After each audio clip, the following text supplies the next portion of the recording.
Bem-vindos a mais um episódio do nosso podcast Pele a Pele Talks.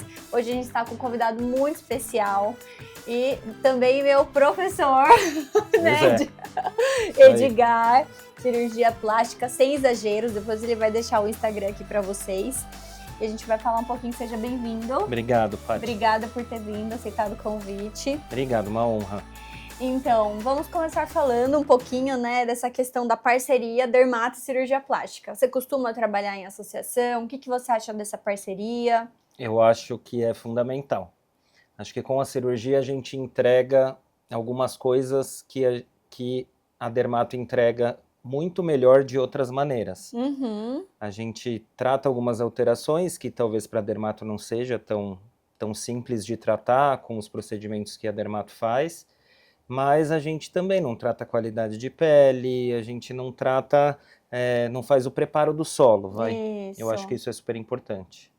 Nem lá nem cá, né? Então, assim, às vezes a gente fica de mãos atadas, às vezes não, né? Muitas vezes a gente fica de mãos atadas, às vezes o paciente já chega com um envelhecimento, né, cutâneo, tudo, até assim, a nível de reabsorção óssea, frouxidão dos ligamentos da face, dos músculos da face, que a gente é muito difícil a gente conseguir recuperar só com procedimentos não invasivos. E aí eu acho que entre essa parceria e saber, ó, até aqui eu vou, porque direto acontece isso, o paciente vem querendo fazer 1 milhão de coisas, e eu falo assim, ó, o que você vai investir, né, de produto, de procedimento, você paga uma cirurgia plástica. Sim.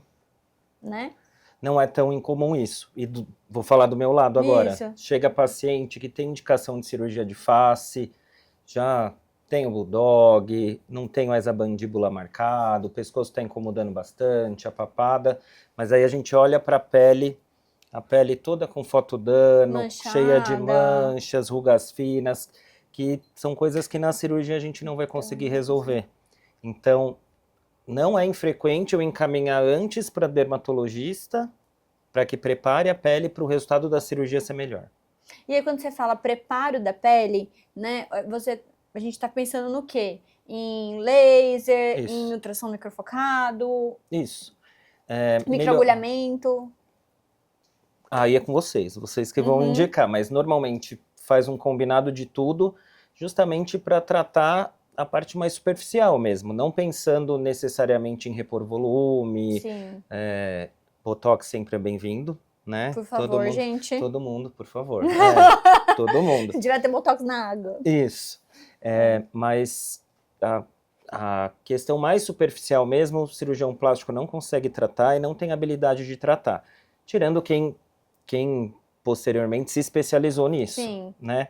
Mas por isso que eu acho que a parceria é inevitável para a maioria das cirurgias. Não Sim. só de face. Era isso que eu ia falar, você é especialista em mama, né? Sim. Inclusive uma cirurgia, assim, que eu tava me contando aqui nos bastidores, Preservé, que diz que é revolucionária. Depois a gente vai falar sobre ela. É mesmo. Mas você trata bastante corporal também. Sim. E pro corporal você também sente isso? Ou um pouco menos? Um pouco menos, porque corporal é difícil uma pessoa com fotodano muito importante. Tirando colo às vezes faz bastante diferença. Aquele fotoenvelhecimento, telangiectasias, atrofia. A pele bem atrófica, então às vezes a gente faz a mama fica super bonita, mas o decote não. Então, aí a dermato com certeza. E em alguns casos mais específicos, como quem perdeu muito peso, que às vezes só a cirurgia não vai conseguir segurar a flacidez. Ela vai precisar de um tratamento posterior. Médio prazo, assim. Médio prazo, isso. E um tratamento de manutenção, né? Que a gente não vai ficar esticando toda hora. E aí sim, eu acho que entra um casamento muito bom entre o plástico e o dermato. E a questão de cicatrizes? Porque muito importante. Também, né? Muitas importante. Pessoas têm medo das cicatrizes, de abdominoplastia. Isso. Não só de abdômen, mama, de todas as cicatrizes, as pacientes têm receio. E hoje, felizmente, até pouco tempo, quando eu te dei aula disso, a gente não tinha. Ele me deu aula, gente, de técnica cirúrgica. Exatamente. Quando eu dei aula disso, a gente não tinha muita opção, era tudo meio empírico. Hoje a gente já tem bastante coisa que dá para fazer, para melhorar. A cicatriz sempre vai estar ali, mas ela pode estar de uma maneira que não vai aparecer e não vai incomodar. Hoje o pessoal ainda usa muito aquela cola cirúrgica? Uso praticamente em 100% dos casos. 100%. Eu não acho que ela altere tanto a qualidade da cicatriz em si no longo prazo. Mas eu acho que ela é ótima para manter a tensão ali e funcionar como se fosse um curativo biológico. Então o paciente não precisa ficar Toda hora refazendo o curativo, colando o micropore, tirando o micropore. Então Sim. ajuda bastante nisso. Legal, legal. E tem alguma parte, assim, que você acha que a gente tem um melhor resultado? É fácil, né, pelo que você falou aí. É fácil que você acha que a dermato cai como uma luva. Isso. Face com certeza. E em algumas áreas que pra gente, sem deixar uma cicatriz grande, como braço, coxa... Eu recebo bastante paciente que emagreceu e aí quer fazer bioestimulador, a gente explica, né, ó, Sim. esse nível de flacidez não é só flacidez, tem um excesso de pele, Sim, então, sim. só que elas têm muito medo da cirurgia que tira a pele, porque fica, é isso mesmo, ainda hoje? Ainda não hoje, tem uma técnica. A cicatriz fica grande, a do braço fica grande, a da coxa depende do grau de flacidez, mas são cicatrizes mais aparentes que, assim, não são cobertas facilmente com biquíni. Tá. Então, estamos no Brasil, todo Calor, mundo quer usar biquíni, regatinha, verão, isso. Biquíni. E são cicatrizes que, assim, no repouso ela vai ficar, não vai aparecer, mas ela tem um potencial maior de aparecer. Então, em alguns casos, eu até no consultório converso com a paciente, se tem muito receio, a gente tenta ultrassom microfocado, bioestimulador, faz um tratamento que pode ser que não resolva 100% a flacidez, mas ela já fique satisfeita porque e não tem a cicatriz. Nesse perfil de paciente, às vezes um pouquinho que melhora, ela já fica feliz, né? Isso. Mas principalmente no pós-operatório, aí eu acho que é fundamental, porque a pele, por mais que a gente tire o excesso de pele, a pele de quem perdeu muito peso... Parece que é aquela bexiga que encheu e esvaziou, é uma bem pele fina. muito atrófica, muito fininha. Mesmo quando a gente estica, a gente tem um grau de flacidez residual, assim, com o passar do tempo, que aí tecnologia, bioestimulador, enfim, o que vocês inventarem de fazer costuma segurar. É bom saber. Tá. E quais os sinais que o paciente dá, porque isso é uma dúvida muito comum entre os pacientes, eles chegam pedindo para mim essa avaliação. Eu não sei se eu faço ainda o procedimento ou se já é hora de eu ir para uma cirurgia, né? O paciente dá alguns sinais clínicos de que assim, ó, não, agora não adianta mais investir em procedimento, vamos para a cirurgia e resolver isso? Para mim chega com muito mais caso cirúrgico, então essa decisão já está um pouco mais fácil, mas... você é uma amostra viciada. Minha amostra é viciada com certeza, mas eu pensando do outro lado, eu acho que como médico, a gente avaliando o paciente, alinhando a expectativa ali, ó, se ela quer um resultado de um lifting, não tem bioestimulador e preenchedor, etc., que vai entregar. Às vezes até entrega, mas a que custo isso, né? Sim. É muito produto, às vezes o investimento não fica natural, financeiro fica também cara, né, inchada. E hoje em dia, como todo mundo está buscando o mais natural possível, graças a Deus mesmo, e eu acho que esse é uma hora do dermato, porque às vezes acho que fica o pensamento, nossa, mas então todos os pacientes eu não vou fazer mais nada, vão todos para a cirurgia. E não é por aí. Mas já aconteceu de algum paciente, por exemplo, chegar uma paciente jovem para você, que tenha, talvez, tipo eu, assim, jovem. Super jovem. Que já tem um pouquinho, talvez, de bulldog, né? Que tá começando a sentir e querer fazer uma plástica e você fala, não, acho que não é hora de plástica ainda. Acontece, né? Você também tem esse filtro. Tem que ter. Tem que ter porque o lifting facial é uma cirurgia, às vezes o pessoal pensa, é só cortar a pele e esticar a pelinha e tirar o que sobrou. Não é assim, a gente trata as estruturas profundas da face. Que é a deep plane lá que se faz, né? Mas... a gente trata assim, desde a profundidade, a última coisa que a gente tira é a pele. Então, é uma cirurgia que demanda uma recuperação um pouquinho maior, vai ficar um pouquinho roxo, vai inchar bastante, vai ter que fazer drenagem no pós-operatório. É diferente de um procedimento que é feito num consultório de dermatologia, entendeu? Então, precisa entender direito qual que é a expectativa da paciente e que momento da vida ela tá. E aí, porque também, não sei com blefaroplastia, né, cirurgia da pálpebra, é assim, eu não sei se quando você faz um lifting facial, a hora que você vai reabordar, vamos supor, faz uma pessoa mais jovem, aí daqui, sei lá, 15, 20 anos ela quer fazer de novo. É uma cirurgia mais difícil. É mais difícil e uma cirurgia com mais riscos. Então. Na cirurgia de face, toda a nossa técnica, e por isso que é uma cirurgia complexa, não é uma cirurgia que na minha opinião, é para ser feita em consultório, em cadeiras de outras especialidades aí, porque é uma cirurgia que a gente fica muito perto dos nervos. Tanto os nervos da mímica, quanto os nervos da sensibilidade. E qualquer passinho errado que você fizer, você pode gerar uma paralisia na paciente. Isso pode ser reversível, pode não ser reversível.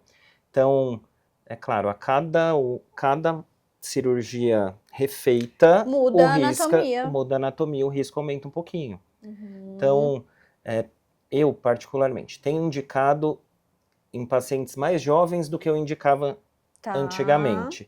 Porque agora com essas técnicas que a gente trata mais a profundidade, vem tratando a estrutura da face, a gente consegue um resultado mais duradouro.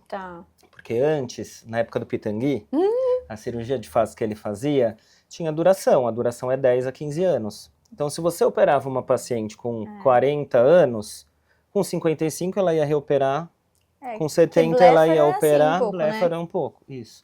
Mas a blefaro, assim, você tendo uma técnica boa, os riscos são menores do que uma cirurgia de face, né? Com certeza. Mas, então, é um pouquinho mais jovem, mas não tão jovem a ponto de que com pouco produto, alguma tecnologia, a gente já vai chegar num resultado bom que a gente consiga postergar um pouquinho essa cirurgia. Eu penso assim, tem cirurgião plástico que não, tem cirurgião plástico que pensa quanto antes eu estruturar, fizer essa estruturação profunda, melhor, e depois eu trabalho com os produtos. Entendi. Entendeu? Mas é da linha de cada um. É da linha de cada um. E isso se aplica também à parte de mamas, assim, essa questão de operar e reoperar? Como que tá essa questão? Porque antes venceu minha prótese, eu tenho que trocar, e tal. Mudou muita coisa, mas assim, a gente sabe, a gravidade continua agindo, nosso grande público é mulher. Então a mulher, quando ela entra na menopausa, cai colágeno, tecido de mama substituído por gordura, é uma mudança hormonal tremenda. Então, assim, alguma mudança vai ter. Agora, se isso vai chegar a incomodar suficientemente para que ela queira uma nova cirurgia, aí depende de muitos fatores.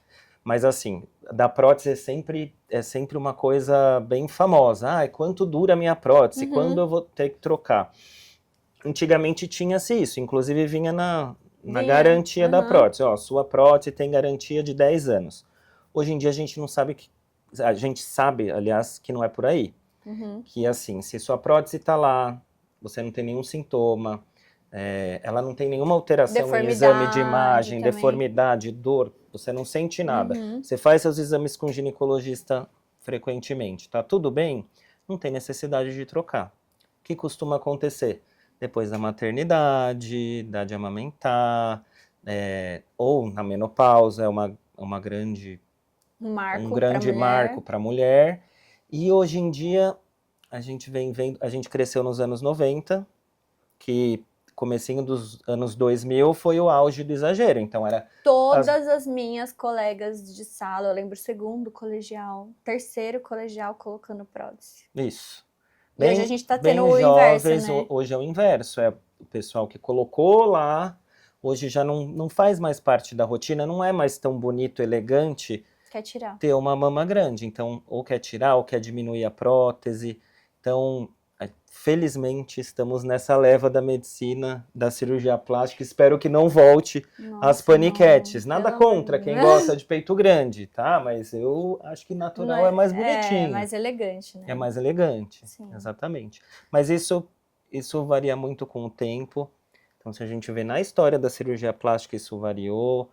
na história da arte, na história de tudo. Eu acho que até nas profissões, né? Eu acho que Isso. áreas a gente brinca em medicina, né? Saturou, daqui a pouco ninguém mais faz, daqui a pouco falta, Isso, né? aí E o povo vai fazer. São Exatamente. tendências mesmo. E no intraoperatório, né? Você acha, tem muitos plásticos fazendo isso, né? Então você vai lá, opera, e aí ao mesmo tempo vai lá dermato junto, e aí já faz, né, o Morpheus, né, faz laser, faz CO2, e aí muitas vezes até a gente pode também trabalhar com uma coisa que para mim é nova, mas para vocês é antiga, que é a lipoenxertia, né? Isso. Você já fez algum procedimento cirúrgico assim, junto com o dermato? Já fiz alguns. E eu acho que a paciente sai muito beneficiada disso, porque, por exemplo, o que você consegue entregar de um CO2 aqui no consultório de maneira confortável para o paciente, não é a mesma coisa que você vai entregar na paciente anestesiada. Um Morpheus, a mesma coisa.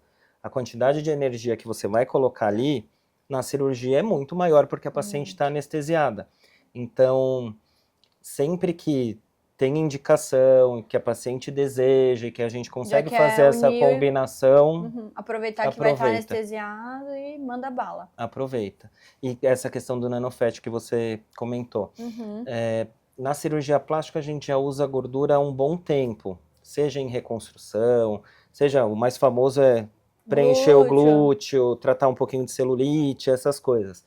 Mas cada vez mais tem se estudado que a gordura em si, todos os fatores de crescimento que ela tem, as células tronco, tem um potencial regenerativo muito grande. Então, ela é um coringa pra gente, porque ela dá volume e melhora a qualidade de pele. Sim. Então, em diversas situações a gente usa.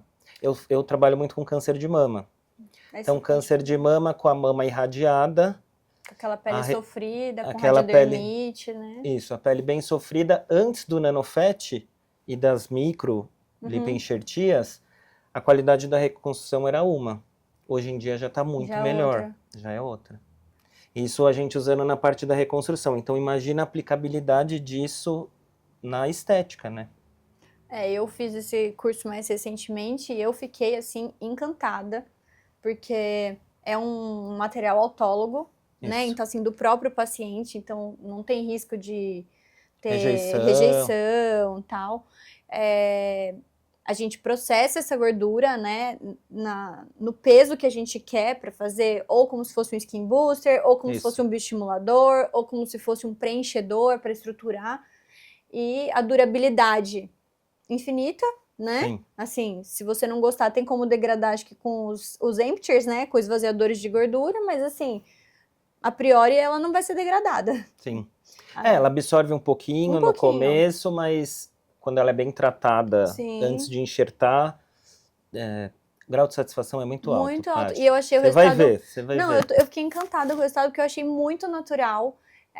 A gente que tá mais acostumado com ácido hialurônico, né? E eu sou muito conservadora, então assim, é muito difícil eu fazer muitas seringas de ácido hialurônico no paciente. Então, com 3 seringas, 4 seringas, eu não vou conseguir um super resultado de estruturação. E nessa paciente a gente fez 20 ml da própria gordura dela, a gente lipou aqui a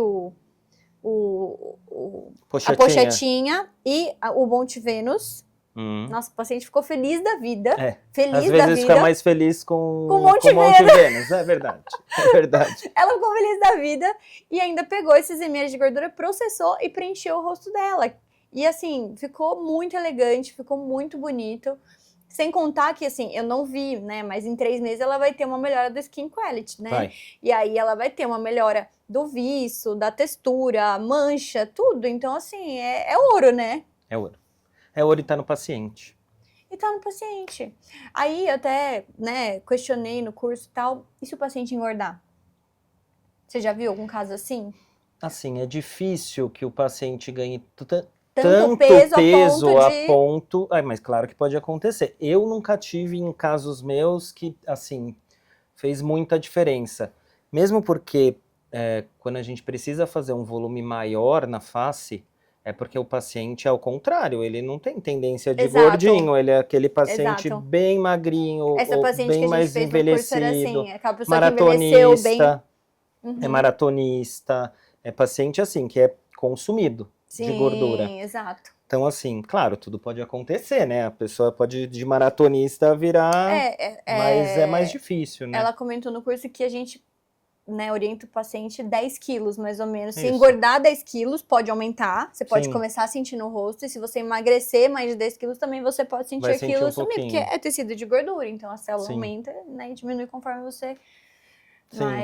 Mas eu nunca Pegou, pelo menos pegou. peguei nenhum caso que, nossa, agora tá com a face deformada. Gorda. Não. Então. Mesmo porque a gente vai no lugar certo, né? A gente não coloca a gordura espalhada, né? Sim.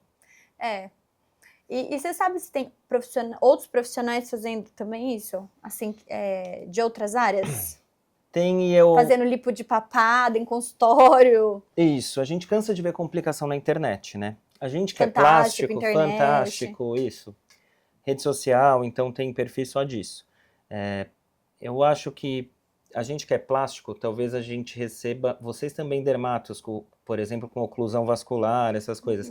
Mas a gente que é plástico, quando chega pra gente, o negócio já tá muito feio. Porque o próprio profissional tentou contornar, encaminhou para outro, enfim. E assim, igual eu te falei, eu não acho que é um procedimento que deva ser feito em nenhum consultório médico com infraestrutura de reanimação e tudo que a gente precisa ter para ter um consultório médico que faz procedimento. Exato. Então eu acho meio arriscado. Eu sempre falo nas minhas redes sociais, falo assim, que agora tento foi liberado, me comunicar, né, pelo Conselho Regional de Odontologia, que os dentistas vão poder fazer cirurgia plástica. Sim. Assim... Pode falar, pode falar. Assim, a gente tem uma formação tão extensa e mesmo assim, quando a gente termina, mesmo a gente assim, não sai fazendo, vou fazer um monte de cirurgia de face, sabe? Não é assim, a gente acompanha alguém ou a gente vai se preparar mais ainda, fazer um fellow. Porque a ignorância é uma benção, né?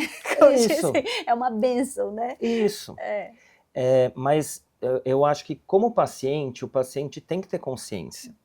Eu acho que vai assim, atrás de valor, né? Isso. De preço, aí... eu costumo falar que às vezes se a gente fica discutindo o preço, a gente esquece do valor, que é o valor principal, é quanto vale a sua vida, quanto vale o seu rosto, quanto vale o seu nariz, quanto rosto, vale... gente, é um negócio assim, que é seu cartão de visita, assim, né? Você mexer no rosto é um negócio muito delicado. É uma responsabilidade muito grande, né? Você pode acabar com a vida daquela pessoa, ela vai se olhar todo dia no espelho e vai lembrar daquilo que foi feito. Isso. Né? É complicado. Mas eu gosto de pensar o inverso também. Quando você tem um problema do dente, você procura o biomédico? É muito esquisito isso. Eu acho que eu tenho uma teoria que vai chegar um ponto que a gente vai precisar de um dentista mesmo, um dentista de boca de dente, e a gente não vai ter. Pode ser. Alguém de confiança. Pode ser. Porque os que a gente vai hoje, eu não sei você, mas a minha é mais antiga. O meu também. Né, os mais novos... Mais raiz. Mais raiz. Então... Eu acho que tá tomando um caminho perigoso, mas, por exemplo, uma cirurgia não é tão comum para mim fazer, mas frequentemente tem alguma paciente que eu já operei alguma coisa e quer operar o nariz. Pra gente operar o nariz é como fazer rinomodelação. Você não avalia só o nariz, você avalia o perfil. Se o paciente tem que fazer um avanço de mento, se o paciente tem que fazer uma ortognática, é óbvio que eu vou encaminhar para um buco. Entendeu? Você não vai querer, né? Não vou me meter... resolver isso. Isso, eu não vou me meter nisso, sabe? Mas uma hora isso vai se regular, seja pelos pacientes, eu confio muito que seja pelos pacientes, porque não é possível que o povo não assiste o Fantástico, né, Paty? Não, e na internet hoje tá tudo tão... escrachado, né? Tá escrachado, né? Mas verdade. Enfim, quais procedimentos você costuma indicar, ou se você indica, na verdade, antes de fazer alguma cirurgia plástica? Tem alguma coisa? Eu acho que a dermato tá indo por esse lado também agora, mas fundamentalmente equilíbrio nutricional para todo mundo, Porque influencia muito na pele, na cicatrização, em tudo que a gente for Inclusive, fazer. nossa próxima convidada é uma nutróloga, justamente por isso, porque a gente sabe a importância da nutrição. Eu sou nutricionista antes de ser médica. A gente sabe a importância da nutrição, dos nutrientes, tudo para recuperação. Para que aconteça tudo bem. Tem paciente que eu indico antes, peço para passar antes, para realmente preparar a pele. Às vezes tem lesão suspeita que precisa ser investigada. Às vezes, eu não tenho medo de perder paciente não, Paty. Para mim, assim, às vezes ela vai para dermato e a dermato vai fazer, sei lá, um laser e ela já vai chegar em um resultado que para ela tá bom, e que bom, sabe? O importante é também, né, a satisfação do paciente, exatamente. Mas eu acho que a gente fazendo essa via de mão dupla, os dois saem ganhando, o plástico e o dermato, e principalmente o paciente. Mas assim, vamos supor, o que você acha de fazer bioestimuladores num paciente que está pretendendo fazer um lifting, por exemplo? É meio polêmico. Polêmico. Pode falar? Confesso. Pode falar. Pode falar, tá. É meio polêmico. Eu, assim, dos injetáveis, o bioestimulador talvez seja o que eu mais faço. Tá? Não sou muito da pegada de ácido hialurônico. Skin booster eu acabo usando a gordura. Então, bioestimulador talvez seja o que eu mais faço. Eu prefiro deixar para o acompanhamento pós-cirurgia, se o paciente já está decidido a operar. É diferente daquela paciente que quer melhorar um pouquinho, que daí, com o passar dos anos, chegou naquele ponto que ela decidiu operar. Porque a cirurgia de face é uma decisão muito importante da paciente. Então, não é assim toda paciente que chega já preparada. Ó, quero operar minha face... Você vai amadurecendo a ideia, você vai, avalia, daqui 6 meses você volta, avalia de novo, né? Vai pensando. Exatamente. E aí, às vezes, claro, sempre com muita parcimônia, a gente vai entregando um resultado que ela vai ficando satisfeita, quem sabe ela nem opere, sabe? Aquilo para ela foi suficiente, agora não pode exagerar. E em alguma cirurgia, sim, a gente encontra resquício de produto, encontra resquício de fio, a gente consegue enxergar, inclusive. Sim. Mas eu acho que hoje em dia, com tudo que a gente tem, não dá para falar, eu acho que não faça nada. Né, você ter o bom senso. Isso. Nem muito para lá, nem muito para cá. Então, também tem gente que enche o rosto de hidroxiapatita de cálcio, enche o rosto de preenchedor, né? Mas também tem o outro lado. Você vai chegar lá nos seus 40, 50 anos sem fazer nada? Sim. Né? Sem trabalhar nada no rosto? Sim. Porque, porque vai operar daqui uns anos e... Não vou fazer nada. Acho que nem lá nem cá, entendeu? Eu acho. Ou eu acho que a pegada tá no exagero. Tudo que é exagerado, algum problema vai dar. A mãe das Kardashian é a celebrity que tava aí nas redes. Que ela fez o lifting, né? Fez lifting e tirou os preenchedores que ela tava. Então, dá para falar que ela tava mais bonita antes? É muito subjetivo, mas eu acho que não. Eu acho que ficou melhor depois do lifting. Ela ficou muito mais elegante depois do lifting. Mas falar que foi errado o que ela fez, a gente não sabe o momento que ela tava. Entendeu? Eu acho que essencial é alinhar a expectativa do paciente e a gente ter ciência do que a gente pode entregar. Não adianta eu achar que com lifting facial eu vou resolver ruga fina. Não vai. Não adianta você achar que você vai estruturar um rosto pesado, consumido com ácido hialurônico. Você até vai. Nossa, mas a pessoa vai deixar um apartamento aqui. Vai deixar um apartamento, vai durar 8 meses a 1 ano. Isso. E ela vai ter que repetir tudo de novo. Isso. Né? Então, por aí. É esse bom senso. O que tem muito que eu percebo, né, com colegas e tal, é assim, eu vou enviar para o plástico, esse paciente não volta mais. O meu volta sempre. Você entendeu? Entendo. Porque tem muitos plásticos que fazem também muita parte de cosmiatria. Então já associa, você vai fazer isso, a gente já vai fazer isso depois e já faz o acompanhamento. E aí tem muito disso, eu vou encaminhar, eu vou perder o paciente. Mas assim, né? Eu acho assim, Paty, a gente não consegue ser especialista em tudo. Não. Então a gente, eu faço injetável. Tá, mas você faz laser, domina todos os lasers. Você faz ultrassom microfocado, domina ultrassom radiofrequência, morph. Assim, você pode fazer muita coisa, mas eu acho que hoje em dia as pacientes Você quer estão fazer de tudo, procurando. você não faz nada direito, Isso, né? as pacientes estão procurando, ó, a doutora Patrícia é excelente nisso. Elas vão te procurar por causa disso. É, E eu acho que nessa tentativa de assim, ganhar a todo custo, para mim nunca funcionou. nem pra mim. Mas eu acho que só o paciente sai prejudicado, entendeu? Com certeza, com E, certeza. e eu não tenho a mesma visão que vocês têm com a pele. Eu não Também tenho, tem isso. eu não sei prescrever um skincare. Entendeu? Tem muito Eu não profissional sou- por aí de outras Ah, coisas sim, que sim, sabem. sim. Mas tem curso, Ai, né? Jesus, é, Tem curso. tem Tem curso online. É. Então, acho que eu vou fazer um. O que você acha? Eu Curso também. online de skincare. Pronto, Pode, fica completo. monta o seu. Vou montar o meu. Monta o seu. Fechou. Eu compro, vou ser o Ai, primeiro. Senhor Jesus, só Deus. É. E no pós, você também acha importante alguns procedimentos? Fundamental. A O que você cirurgia. indica, assim, mais, assim? Fez, por exemplo, sei lá, um lifting facial, ou uma mamoplastia, ou um abdômen. O que você indica? Primeiro, cuidar da cicatriz. Então, assim, meu doutorado é em cicatriz. Então, eu estudei um pouquinho disso e acabo dominando Bastante. mais do que alguns cirurgiões plásticos. Mas tratar da cicatriz, eu acho que a gente chega até em um ponto, e até de coisa nova, de tecnologia nova, enfim, tudo que a medicina vai evoluindo, que a gente acaba ficando meio limitado. Então, cuidado com cicatriz, excelente. Cuidado com a pele mesmo. Por exemplo, a gente faz uma mamoplastia, a gente prescreve uma hidratação meio que Já preventiva. aconteceu isso, já recebi bastante paciente que fez implante de prótese e evoluiu com estria. Tem estria no pós, então se a gente já detecta que está começando, dermatologista, Já vai pro laser, é dermatologista já, entendeu? E de face, assim, são aqueles procedimentos que todo mundo devia fazer uma vez por ano, uma vez a cada 2 anos. Vai fazer um laser para melhorar a qualidade de pele, Sim. textura, poro. Ultrassom microfocado.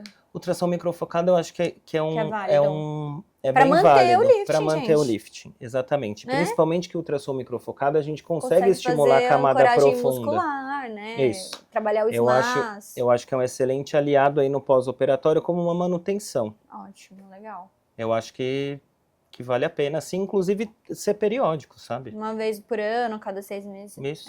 É o que eu costumo indicar também.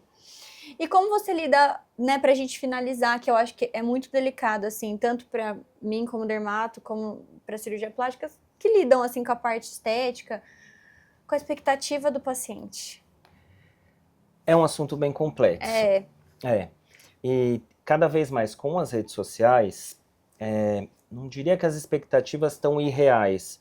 As expectativas estão diferentes, porque na rede social só aparece o que a pessoa quer mostrar. Não, gente, a mulher ficou grávida, né? Ela, sei lá, 15 dias depois, ela tá Trincada. Você fala assim, meu, eu tenho algum problema, né? A Mas- pochetinha tá aqui. Mas assim, como eu costumo trabalhar, o jeito que eu me comunico já é sempre mais pro natural, assim, se uma paciente chegar para mim e falar, olha, eu quero botar uma prótese de 400, uma que não acontece, porque ela já sabe, Já nem procura, ela não né? me procura por causa disso, Sim. sabe? Então, eu vou explicar para ela, assim, de maneira médica, por que aquilo tá errado, por que ela não deveria fazer aquilo. E aí cabe a paciente entender e compreender, e aí às vezes mudar, assim, alinhar a expectativa, virar a chavinha, ou não, ou ela não vai fazer comigo, entendeu? E assim, felizmente, nos últimos tempos, a gente tá voltando pro que é mais natural, a face menos preenchida, assim, eu não sei com você, mas comigo as pacientes chegam no consultório e falam assim, olha, eu quero parecer, não quero parecer que eu fiz. Perceba. Isso. Sim. Não quero que ninguém perceba que eu fiz alguma coisa. Então, isso acho que culturalmente já está mudando, sabe? Claro que tem a parcela que vai querer. Que quer exageros, né? E vai por essa linha. Mas acho que a honestidade com o que a gente acredita e com o paciente é o principal. O diálogo, né, a conversa no pré é muito importante para adequar essa expectativa, né? A gente vai conseguir chegar até isso não existe, isso não tem como, Sim. né? pro pós também ser tranquilo. E o pós é muito importante também, até em questão de massagem, cicatrização, sim. você fazer esse acompanhamento, né? Porque você vai fazer sua parte, mas a paciente tem que fazer a parte dela também para você ter o resultado. Mas assim, existem pacientes que você faz, e às vezes elas ainda, e tá lindo, Sim. mas ela ainda se olha e fala assim, eu acho que isso aqui ainda tá me incomodando. Tem. E aí entra um pouco do outro episódio que eu fiz, que é a questão um pouco de dismorfismo, né? Sim. Você tem um dismorfismo. Tem cirurgião plástico que só atende paciente depois dela passar com uma psicóloga. Olha isso. É verdade. Eu não sei se minha amostra é viciada, mas as minhas pacientes já vêm super tranquilas para mim com essa questão, eu quero mais natural. Às vezes chegam falando, eu não quero que pareça cirurgia plástica, ou eu não quero que pareça... Pode falar também, de novo, né? Pode falar. A barriga da Virgínia, entendeu? É assim, Sim. elas... O que elas enxergam de bonito é muito parecido com o que eu enxergo e com o que eu entrego. É sobre isso, entendeu? Né? Mas... Você conseguir atrair o paciente. Mas de vez em quando foge umas, assim, que aí daí a gente só vai perceber no pós e dar um trabalhinho a mais, mas a maioria das vezes dá certo. Dá certo. Faz parte do jogo. Faz parte do jogo. Então é isso, gente. Estamos encerrando mais um episódio do Pele a Pele Talks. Muito obrigada, Edgar. Deixa o seu Instagram pro pessoal te seguir. Tá bom. É Dr. Edgar Neto, vai estar aqui embaixo. Plástica sem exageros. Então, se você também acredita, como a doutora Patrícia, menos é mais, tudo de maneira natural, estamos juntos. Se você ainda não segue o canal, aproveita para seguir. E se você ainda não me segue no Instagram, também me segue lá, doutora Patrícia _Jacob.